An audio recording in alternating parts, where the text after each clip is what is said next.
பரிசுத்த வேதாகமம் பழைய ஏற்பாடு எரேமியா தீர்க்கதரிசியின் புஸ்தகம் 6ஆம் அதிகாரம். பென்யமீன் புத்திரரே, நீங்கள் எருசலேமின் நடுவிலிருந்து ஏகமாய் கூடியோடி தெக்கோவாவில் எக்காலம் ஊதி பெத்கெரேமின் மேல் அடையாளமாக தீ வெளிச்சம் காட்டுங்கள். ஒரு தீங்கும் மகா சங்காரமும் வடக்கே இருந்து தோன்றுகிறதாய் இருக்கிறது. செல்வமாய் வளர்ந்த ரூபவதியான சீயோன் குமார்த்தியை பாழாக்குவேன். மீட்பர் தங்கள் மந்தைகளோடே அவளிடத்துக்கு வருவார்கள். அவர்கள் அவளுக்கு விரோதமாய் சுற்றிலும் கூடாரம் போட்டு அவனவன் தன் தன் ஸ்தலத்தில் மேய்த்து அவளுக்கு விரோதமாய் யுத்தம் செய்ய ஆயத்தம் பண்ணுங்கள் என்றும், மத்தியானத்தில் தானே நாம் போய் ஏறும்படிக்கு எழுந்திருங்கள். ஐயோ, பொழுது சாய்ந்து அந்தி நிழல் நீண்டு போகிறதே. எழுந்திருங்கள், நாம் ராக்காலத்தில் ஆகிலும் போய் ஏறி அவளுடைய அரண்மனைகளை அழிப்போம் என்றும் சொல்லுவார்கள். சேனைகளுடைய கர்த்தர் சொல்கிறது என்னவென்றால், மரங்களை வெட்டி எருசலேமுக்கு விரோதமாய் கொத்தளம் போடுங்கள். அதுவே விசாரிக்கப்பட வேண்டிய நகரம். அதன் உட்புறமெல்லாம் கொடுமை. ஊற்றானது தன் தண்ணீரை சுரக்க பண்ணுமா போல அது தன் தீங்கை சுரக்க பண்ணுகிறது. அதிலே கொடுமையும் அலிம்பும் கேட்கப்படுகிறது. துக்கமும் காயங்களும் நித்தமும் எனக்கு முன்பாக காணப்படுகிறது. எருசலேமே, என் ஆத்துமா உன்னை விட்டு பிரியாதபடிக்கும் நான் உன்னை பாலும் குடியேற்ற தேசமும் ஆக்காதபடிக்கும் புத்தி கேள். திராட்சை குழிகளை அறுக்கிறவனைப் போல உன் கையை திரும்ப கூடைகளின் மேல் போடென்று சொல்லி, அவர்கள் இஸ்ரவேலில் மீதியாயிருந்த கனியை திராட்சை செடியின் கனியை போல் நன்றாய் பொறுக்கிக் கொண்டு போவார்கள் என்று சேனைகளின் கர்த்தர் சொல்கிறார். அவர்கள் கேட்கும்படி நான் யாரோடே பேசி எச்சரிப்பேன்? அவர்களுடைய செவி விருத்த சேதனம் இல்லாதது. அவர்கள் கேட்க மாட்டார்கள். கர்த்தருடைய வசனம் அவர்களுக்கு நிந்தையாயிருக்கிறது. அதன் மேல் அவர்களுக்கு விருப்பமில்லை. ஆகையால் நான் கர்த்தருடைய உக்கிரத்தால் நிறைந்திருக்கிறேன். அதை அடக்கி இளைத்து போனேன். வீதிகளிலுள்ள பிள்ளைகளின் மேல் வாலிபருடைய கூட்டத்தின் மேலும் ஏகமாய் அதை ஊற்றி விடுவேன். புருஷரும் ஸ்திரீகளும் கிழவரும் பூரண வயதுள்ளவர்களும் கூட பிடிக்கப்படுவார்கள்.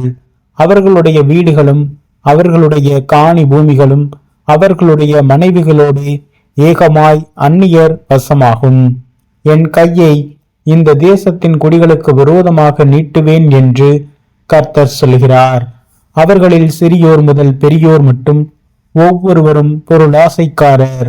இதுவும் அல்லாமல் தீர்க்கதரிசியின் முதல் ஆசாரியர்கள் மட்டும் ஒவ்வொருவரும் பொய்யர்.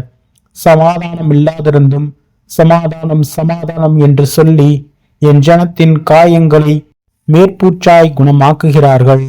அவர்கள் அருவருப்பானதை செய்ததின் நிமித்தம் வெட்கப்படுகிறார்களோ? பரிசேதம் வெட்கப்படார்கள், நாணவும் அறியார்கள். ஆதலால் விழுகிறவர்களுக்குள்ளே விழுவார்கள். நான் அவர்களை விசாரிக்கும் காலத்தில் இரண்டுண்டு போவார்கள் என்று கர்த்தர் சொல்கிறார். வழிகளிலே நின்று பூர்வ பாதைகள் எவை என்று கேட்டு விசாரித்து நல்ல வழி எங்கே என்று பார்த்து அதிலே நடவுங்கள். அப்பொழுது உங்கள் ஆத்மாவுக்கு இளைப்பாறுதல் கிடைக்கும் என்று கர்த்தர் சொல்லுகிறார். அவர்களோ நாங்கள் அதிலே நடக்க மாட்டோம் என்கிறார்கள். நாங்கள் உங்கள் மேல் காவலரையும் வைத்து எக்கால சத்தத்துக்கு செவி கொடுங்கள் என்றும் சொன்னேன். அவர்களோ நாங்கள் கேட்க மாட்டோம் என்கிறார்கள். ஆகையால் ஜாதிகளே கேளுங்கள், சபையே அவர்களுக்குள் நடக்கிறதை அறிந்து கொள். பூமியை கேள். இந்த ஜனங்கள் என் வார்த்தைகளை கேளாமல் இருந்து என் நியாய பிரமாணத்துக்கு செவி கொடாமல் அதை வெறுத்து விடுகிறார்கள். அவர்கள் மேல் நான் அவர்கள் நினைவுகளின் பலனாகிய தீங்கை வரப்பண்ணுவேன். சேபாவில் இருந்து வருகிற தூப வர்க்கமும் தூர தேசத்தினுடைய சுகந்த பட்டையும் எனக்கு எண்ணத்துக்கு. உங்கள் சர்வாங்க தகனங்கள் எனக்கு விருப்பமல்ல. உங்கள் பலிகள் எனக்கு இன்பமாயிராது. ஆகையால் இதோ நான் இந்த ஜனத்துக்கு இடரல்களை வைப்பேன். அவைகள் மேல் பிதாக்களும் பிள்ளைகளும் குடியானவனும் அவனுக்கு அடுத்தவனும் ஏகமாய் இரண்டுண்டு அழிவார்கள் என்று கர்த்தர் சொல்கிறார். இதோ வட தேசத்திலிருந்து ஒரு ஜனம் வந்து பூமியின் கடை எல்லைகளிலிருந்து ஒரு பெரிய ஜாதி எழும்பும். அவர்கள் வில்லும் வேலும் பிடித்து வருவார்கள். அவர்கள் கொடியர், இரக்கம் அறியாதவர்கள். அவர்கள் சத்தம் சமுத்திர இரைச்சலுக்கு சமானமாயிருக்கும். சீயோன் குமாரத்தியே, அவர்கள் உனக்கு விரோதமாக யுத்த சந்தனத்தராய் குதிரைகளின் மேலேறி அணி அணியாக வருவார்கள் என்று கர்த்தர் சொல்கிறார். அவர்கள் வருகிற செய்தியை கேட்டோம். நம்முடைய கைகள் தளர்ந்தது. இடுக்கணும் கர்ப்பவதிக்கு உண்டாகும் வேதனைக்கொப்பான வேதனையும் நம்மை பிடித்தது. வயல் வெளியிலே புறப்படாதிருங்கள், வழியிலும் நடவாதிருங்கள். சுற்றிலும் சத்ருவின் பட்டயமும் பயங்கரமும் உண்டு. என் ஜனமாகிய குமாரத்தியே, நீ இரட்டை கட்டிக்கொண்டு சாம்பலிலே புரண்டு ஒரே புத்திரனுக்காக துக்கிக்கிறது போல மனம் கசந்து புலம்பு. பாழாக்குகிறவன் சடுதியாய் நம்மேல் வருவான். நீ என் ஜனத்தின் வழியை அறிந்து கொள்ளவும் சோதித்து பார்க்கவும் நான் உன்னை அவர்களுக்குள்ளே துருகமாகவும் அரணாகவும் வைத்தேன். அவர்கள் எல்லாரும் முரட்டாட்டமான அகங்காரிகளும் தூற்றித் திரிகிறவர்களுமாய் இருக்கிறார்கள். அவர்கள் வெண்கலமும் இரும்புமானவர்கள். அவர்கள் எல்லாரும் கெட்டவர்கள். துருத்தி வெந்தது, ஈயம் நெருப்பினால் அழிந்தது.